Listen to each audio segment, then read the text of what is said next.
Chris, thanks for joining us today. This is Chris Ringland, one of the legendary Barossa winemakers and one of Australia's, more to the point, legendary winemakers. We're from the company Free Run Juice Diva, and we export Chris's wines globally. And thanks for joining us today, Chris. Thank you, Nick. Tell me, one of the questions that I get asked a lot about you is, what are you like? And I always say, just a normal person. But what got you interested in wine? How did you get interested in wine? I've been making wine here in the Barossa Valley for 30 years, but I actually grew up in New Zealand. And as a kid, I got bored one summer holidays and found a book on home winemaking and decided to do a bit of experimentation and rope some of my schoolmates into helping me, and discovered it was a pretty fascinating process, and not the least because the result was pretty exciting. And then I learned that I could actually study the science of winemaking and grape growing at university, and when I graduated from high school I applied to the University of South Australia, and to my delight I was admitted into the Roseworthy campus. Yes. And studied for 3 years for a degree in enology and viticulture, and it all developed from there. Wow.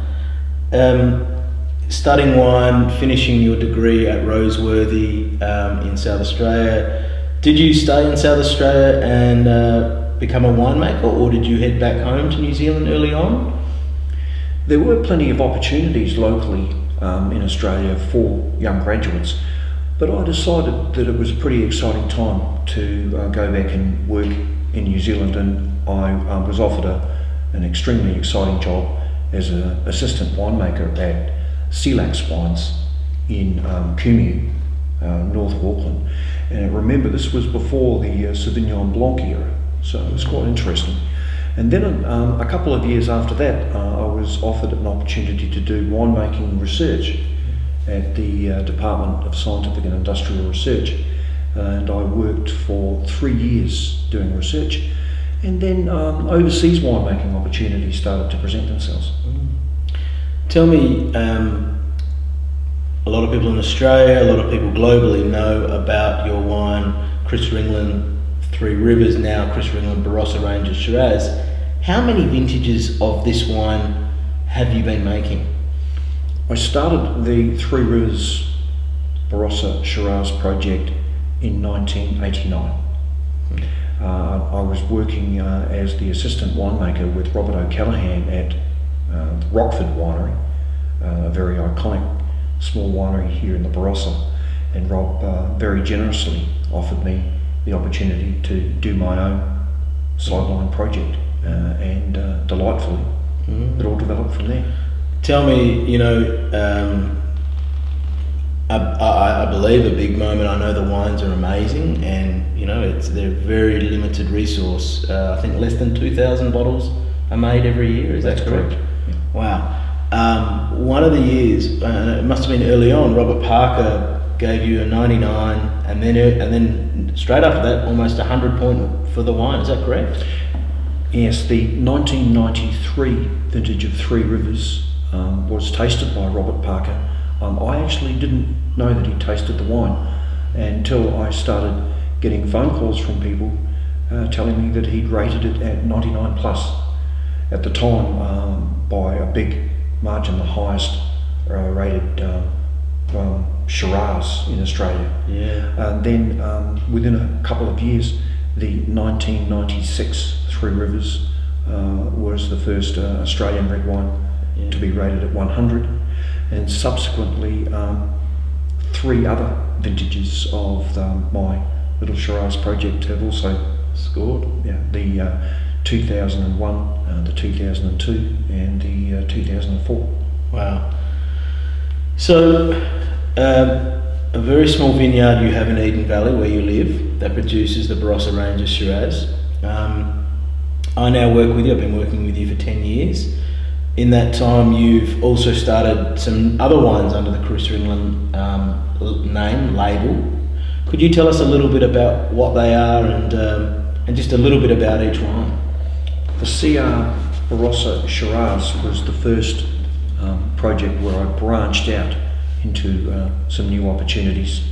We established this project in 2006, and this was established at the behest and collaboration of Barossa grape grower Adrian Hoffman. Adrian's 5th generation custodian of his family's vineyards in the Ebenezer sub-district. They have about 50 hectares of vineyard property, but we've developed various projects with our North Barossa Vintners project, which we launched in 2006. And North Barossa Vintners, there's 3 wines in that. That's correct, isn't there? That's correct.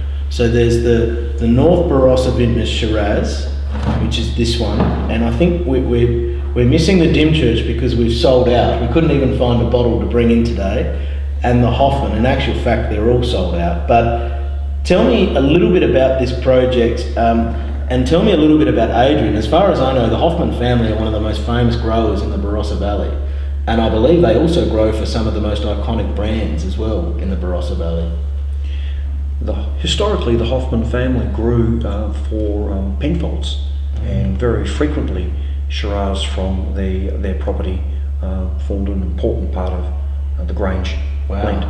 In the early 90s, they decided to start developing relationships with an increasing group of small boutique Barossa winemakers in order to provide more opportunities, and they've developed a pretty formidable portfolio of small Barossa winemaking customers. I'm very proud to say though that my collaboration with Adrian, the North Barossa Vintners project, is the only collaboration that he's involved with where he is directly involved with making the wine. So if he's involved in making the wine, does that mean you're getting the best grapes?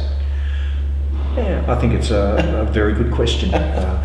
Adrian is making the decision about which sections of his vineyard, of his Shiraz vineyards, are pulled out to contribute to our various little projects. There's not a lot of grapes involved, no more than 12 tonnes. Okay. And what Adrian considers to be the very best sections of his Shiraz vineyard in a particular year. So it changes depending on his feelings. So Chris, I have to ask, you know, I know when I'm drinking one of your wines, and a lot of people brings a lot of a smile to people's face because it's very delicious. Why are your wines so unique and so delicious? And are you doing different things to other people? What is the main thing? Is it barrel time? Is it vineyards?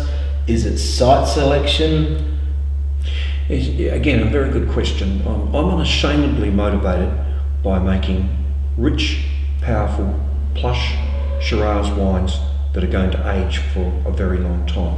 That doesn't mean that the wines need to be hard, astringent and difficult to understand when and enjoy when they're young. Yeah. A lot of the very important winemaking lessons I learned from all the years I worked with Robert O'Callaghan taught me that it's very important to harvest the Shiraz fully ripe, when the tannins have become quite soft and gentle, but the fruit flavours are quite powerful. And then the vinification, the period of fermentation on skins, is quite short and extremely gentle. Then the next stage, of course, the maturation in wood or the élevage, is probably the most important part of the finishing process. And again, for me, this is a very long process. Can I ask about the oak program then? For instance, with these 3 wines, can you tell me how long each of these wines stays in oak? For the CR Barossa, only around 25% of the parcels are matured in new French oak. Right. And I actually prefer to use French oak overwhelmingly for all of my Barossa Shiraz projects rather than American. Maturation for between about 18 and 24 months depending on the year. Now, with the North Barossa Vintners Shiraz project, we're narrowing ourselves down to a group of 6 local growers in the Ebenezer sub-district. They're supplying us with maybe 5 tonnes of fruit from each section.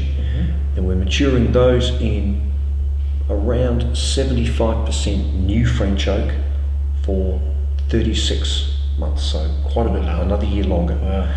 Then, of course, once we get to the Dymchurch and the Hoffman Vineyard, we're narrowing down to fruit exclusively off Adrian's own vineyards, and we're then really pushing the maturation envelope out between 4 and 6.5 years. Wow. So, wow, that's a lot. So somewhere between 4 to 6 years, you'll have these wines in oak barrels before you release them. Yes, exactly. And again, very important lessons I learned from working with Robert O'Callaghan with regards to how to look after the wines in barrel during that long maturation period. Again, and the question you asked before, quite apt. If there was a little secret that I have in looking after wines when they're maturing in wood, it is, interestingly, not topping them, but not disturbing them, and also making sure that the SO2 level is maintained to keep the wines fresh. Okay. Tell me, so now we know the maturation or the oak usage in each of these wines. For people who have bought these wines, how long, how confidently can they keep them in their cellars for? The CR Barossa is, for me, all about the freshness and vibrancy of Barossa Shiraz fruit. But don't be deceived, that wine will mature effortlessly for 10 years. Okay. It's well worth putting a few bottles away in the cellar so you can track it. Now, once we move to the North Barossa Vintners Shiraz, we're definitely moving into territory where 10 to 15 years maturation is really going to make a difference. And then, of course, with Dymchurch and Hoffman Vineyard, 20, possibly even 30 years, in my view, and my experience with other wines I've made, will certainly create a glorious result. Good luck to those that can keep them in their cellars for that long without drinking them. Chris, thank you very much for coming in today. We just wanted to give our viewers a snapshot of what actually happens, who you are, the wines that are involved. It's a delight to work with them. Tell me, if you're not drinking red wine, what would your white wine of choice be? Unashamedly, Grand Cru Chablis, if I can get it. But if I'm not feeling like drinking wine at all, I think a nice strong gin and tonic. No, very good. Well, Chris, thank you very much for coming in today. Thank you. We might even go and get a gin and tonic ourselves now. Thank you.